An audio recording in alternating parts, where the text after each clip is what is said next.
Iran ইতিমধ্যেই তার nuclear capability অর্জন করে ফেলেছে। তো তাদের ব্যাখ্যাটা হলো, ওটা ওয়াল স্ট্রিট ম্যাগাজিনের ব্যাখ্যাটা হলো যে তারা বলছে যে ইরানের সর্বোচ্চ নেতা আলী খমেনি যতদিন বেঁচে ছিলেন, তো ওনার একটা গাইডলাইন ছিল, একটা ফতোয়ার মতো, যে ইরান নিউক্লিয়ার পারমাণবিক বোমা তৈরি করবে না। বাট তাকে যখন মেরে ফেলা হয়েছে, তার প্রশাসনকে যখন মেরে ফেলা হয়েছে, তো এটা western media, Wall Street Journal বলছে যে when Khamenei dies with him the ফতোয়া অলসো ডাইজ, এবং নতুন ওয়ার্ল্ড অর্ডার আসবে। এবং এই মিডল ইস্টে ইরান যেটা যাচ্ছে, এবং ইরানকে রাশিয়া এবং চায়না যেভাবে ব্যাক করছে, যে ইরান এই মিডল ইস্টে একটা সুপার পাওয়ার হিসেবে থাকবে, এবং আপনি দেখবেন এই জিসিসি কান্ট্রি গুলো ইরানেরই ক্লায়েন্ট স্টেট হিসেবে থাকবে। এটা ইরান কিন্তু তার তেল রপ্তানি জারি রেখেছে, ইরানের তেলবাহী জাহাজগুলো কিন্তু যাচ্ছে। তো ইরানের তেলবাহী জাহাজগুলো আটকে দেওয়া আপনার সাগরে, এই অপশন গুলো নিয়ে তারা কাজ করছে, এটা একটা বলছে। এখন আমি গত পরশুদিন ওয়াল স্ট্রিট জার্নাল, এটা আমেরিকার একটা প্রভাবশালী ম্যাগাজিন, তো তাদের একটা আর্টিকেল দেখলাম, যে সেখানে তারা বলছে যে কেন ট্রাম্প প্রশাসন অথবা আমেরিকা এত ভয় পাচ্ছে, এবং তাদের বিশ্লেষণটা হলো যে ইরান ইতিমধ্যেই তার নিউক্লিয়ার ক্যাপাবিলিটি অর্জন করে ফেলেছে। তো তাদের ব্যাখ্যাটা হলো, ওটা ওয়াল স্ট্রিট ম্যাগাজিনের ব্যাখ্যাটা হলো যে তারা বলছে যে ইরানের সর্বোচ্চ নেতা আলী খমেনি যতদিন বেঁচে ছিলেন, তো ওনার একটা গাইডলাইন ছিল, একটা ফতোয়ার মতো, যে ইরান নিউক্লিয়ার পারমাণবিক বোমা তৈরি করবে না। বাট তাকে যখন মেরে ফেলা হয়েছে, তার প্রশাসনকে যখন মেরে ফেলা হয়েছে, তো এটা western media, Wall Street Journal বলছে যে when Khamenei dies with him the ফতোয়া অলসো ডাইজ, এবং পরের যে জেনারেশনটা এখন আছে, তারা ওই গাইডলাইনটা ইরানের বর্তমান বাস্তবতায় মেনে নিতে তারা ইন্টারেস্টেড না। এখানে আমি শুধু একটা জিনিস উল্লেখ করি, এখানে জাস্ট আপনারা শুধু ইরানের যে বর্তমান সুপ্রিম লিডার আছেন মুস্তফা খমেনি, এই মানুষটার দিকে তাকান, যে উনি কিন্তু আমার জানা মতে উনি আয়াতুল্লাহ না, আয়াতুল্লাহ হলো ধর্মীয় একটা হাইয়েস্ট র্যাঙ্কিং আর কি।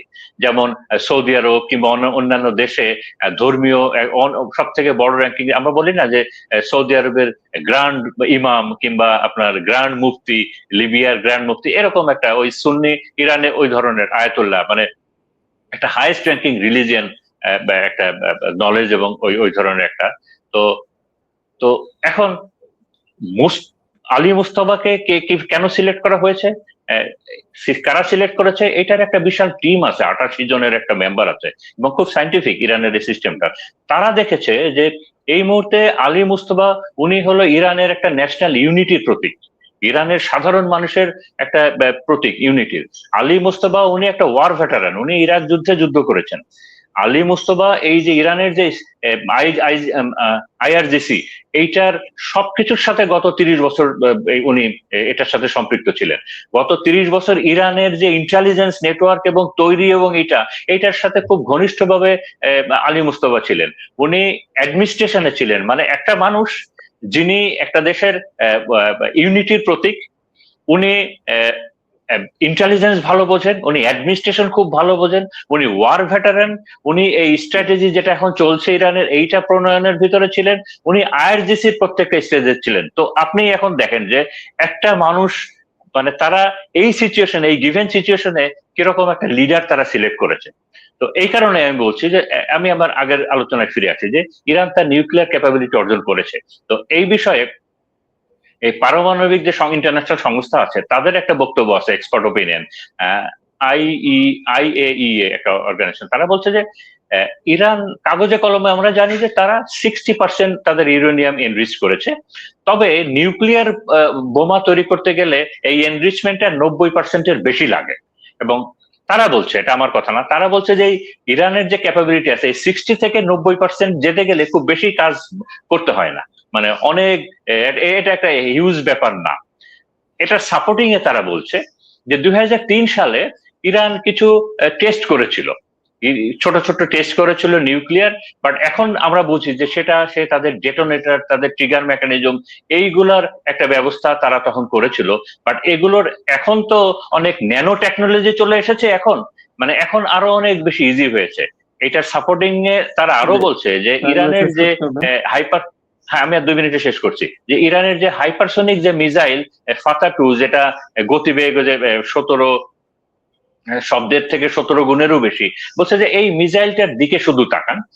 এই মিসাইলটার যে শেপ এবং এইটার যে ডিজাইন এবং গাইডিং মেকানিজম যেটা আছে, এইটা এইটা দেখলে বোঝা যায় যে এইটা শুধুমাত্র এই এই মিসাইলের আরো অনেক কাজ আছে যেটা এখন করছে না। একই সাথে এই মিসাইল অনেক লোড ক্যারি করতে পারে, এখন যেটা করছে না। তার মানে এই মিসাইলের একটা পেছনে একটা মতলব আছে, এবং এর উপরে একটা ওয়ারহেড বসিয়ে দিলে সে ইজি যেতে পারে, এইটা একটা বিষয় বলছে।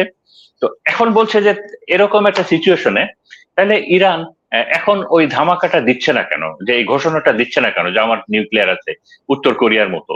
তো এখানে বলছে যে ইরান এটা দিচ্ছে না এই কারণে যে উত্তর কোরিয়া তো ইরান এই এলাকায় স্ট্র্যাটেজিক্যালি খুব ইম্পর্টেন্ট, তার উপরে অনেক স্যাংশন আছে, এবং উত্তর কোরিয়ার মতো ওই রকম একঘরে হয়ে যেতে সে চায় না।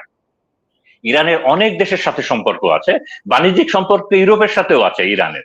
তো সে এইটা ধরে রাখতে চায়। একই সাথে একটা স্ট্র্যাটেজিক পয়েন্ট আছে যেটাকে ম্যাড থিওরি বলে, যে মিউচুয়াল অ্যাসিউরড ডিস্ট্রাকশন। মানে হলো যে আমার কাছেও একটা বন্দুক আছে, আপনার কাছেও আছে, তো এই জন্য আমরা কেউ কারোর দিকে ফায়ার করব না। তো বলছে যে ইরান তার পারমাণবিক এটা তৈরি করলেও সে কেন এটা ডিসক্লোজ করছে না, কারণ হলো যে ইরান ইসরায়েলে পারমাণবিক বোমা নিক্ষেপ করতে পারবে, ইসরায়েলকে ধ্বংস করতে পারবে, আবার ইসরায়েলও ইরানকে পারবে। বাট ইরান যদি সেটা ব্যবহার করে, এটা ঘোষণা দেয়, আমেরিকা ইরানের উপরে অ্যাটাক করবে। এটা পারমাণবিক অ্যাটাক হতে পারে, অনেক কিছু হইতে পারে। তো এ কারণে ইরান ওয়েট করছে যে ইরানের মিসাইল ওই ক্যাপাবিলিটিটা নাই। আমি ওয়াল স্ট্রিট জার্নালের কথা বলছি, তারা বলছে যে ইরান তার মিসাইল আমেরিকাতে হিট করতে পারে না, এত লং ডিস্টেন্স মিসাইল ইরান এখনো করতে পারে নাই। তো ইরান যখনই ওই সামর্থ্যটা অর্জন করবে যে তার মিসাইল দিয়ে সে আমেরিকাকে হিট করতে পারবে, তখন সে সম্পূর্ণ মিডিয়াকে একসাথে এনে এই ঘোষণাটা দিবে যে আমরাও এখন থেকে নিউক্লিয়ারে আছি। তো এটা হলো ওয়াল স্ট্রিট জার্নালের ঘোষণাটা। তো এখন আমি যেটা বলে শেষ করছি আর কি, যে এই যুদ্ধটা কোন দিকে যাচ্ছে, এই যুদ্ধটা কোন দিকে যাচ্ছে আমার হিসাবে এই যুদ্ধটা আরো কিছুদিন চলবে। কারণটা হলো যে আপনারা যদি ইরানের দিকে তাকান, ইরান এই যুদ্ধ এখন এতক্ষণ পর্যন্ত যে সার্ভাইভ করেছে, এই যুদ্ধটা ভালোভাবে করে করে যাচ্ছে, এর কারণে পেছনে সব থেকে বড় কিছু কয়েকটা ফ্যাক্টর আছে। তার ভিতরে একটা আনকম্প্রোমাইজিং ফ্যাক্টর আছে কিছু ইরানের জন্য, তার ভিতরে হরমুজ একটা। তো তার মানে ইরান যে কোনো মূল্যে তার ভবিষ্যৎ সার্ভাইভালের জন্য হরমুজের অথরিটি ছাড়বে না, এটা তার জন্য একটা ট্রাম্প কার্ড। তার missile ballistic capability, drone capability, এই বিষয়টাই ইরানকে বাঁচিয়ে রেখেছে এবং ভবিষ্যতের, কারণ এই জন্য ইরান তার এই অধিকারটাও কোনোভাবে কম্প্রোমাইজ করবে না। একই সাথে ইরানের এই জেনারেশন মনে করে যে এই নিউক্লিয়ারটা তার যে পাওয়ার, এটা কোনো তার অধিকার, এটা কোনো বার্গেনিং এর বিষয় না, এবং এইটা নিয়েও তারা কম্প্রোমাইজ করতে চায় না। একই সাথে এই মিডিল ইস্টে আমেরিকান যে বেস গুলো আছে, এই বেস গুলো আবার আসুক, এটাও তারা চায় না। তো এখন এই এই 4টা পয়েন্টের কথা আমি বললাম, এবং তার ক্ষতিপূরণ কিংবা অন্যান্য বিষয়গুলো তো আছে। তো এই 4টা পয়েন্টে কিন্তু ইরান হার্ডলাইনে যাবে, এর কারণ ইরান চায়, আমি মিডিল ইস্টের বিভিন্ন মিডিয়াতে দেখছিলাম, ইরানের জনগণ চায় যে লেবাননের মতো 6 মাস পর পর যেন তাদের উপরে যুদ্ধ ঘুরে ফিরে না আসে। লেবাননে যেমন 6 মাসে একবার করে ইসরায়েল অ্যাটাক করে, ইরানের জন্য এরকম ব্যাপার স্যাপার না আসে, এই জন্য তারা একটা পার্মানেন্ট শেপ দিতে চায়, এই জন্য তারা এই বিষয়গুলো কম্প্রোমাইজ করতে চায় না। আপনি যদি এখন আমেরিকার দিকে তাকান, ট্রাম্পের যে 15টা পয়েন্ট আছে, একটা চুক্তি সাইন হয়ে গেল, ইরান সব মেনে নিল শুধু এই 4টা ছাড়া। তার মানে কিন্তু ট্রাম্পকে খালি হাতেই ফেরত যাচ্ছে। তো যে পয়েন্টগুলা ইরানকে বাঁচিয়ে রেখেছে এবং ভবিষ্যতে তার বাঁচিয়ে রাখবে, ইরান যে পয়েন্টগুলোকে মনে করে, ওই পয়েন্টগুলো যেমন ইরান ছাড়বে না, আবার ওই পয়েন্টগুলা একসেপ্ট করা ইসরায়েল এবং ইরানের জন্য খুব ডিফিকাল্ট। তো যে কারণে আমি দেখছি যে এই যুদ্ধটা হয়তো এখনই শেষ হচ্ছে না, তবে আমেরিকার একটা ভয়াবহ পরিণতি অপেক্ষা করছে ইসরায়েলে কারেকশন, আপনার ইরানে তাদের সৈন্য ওখানে আসলেই এটা টের পাবে। আমি আগের একটা এপিসোডে বলেছিলাম যে ভিয়েতনামে 3000 সৈন্য দিয়ে আমেরিকা মিশনটা শুরু করে, একটা শর্ট মিশন, সেইটা ফেল করার পরে সৈন্য বাড়াতে বাড়াতে আস্তে আস্তে 500,000 হয়ে যায়, এবং তাদের কিভাবে একটা ডিসগ্রেসফুল ডিপার্চার হয়।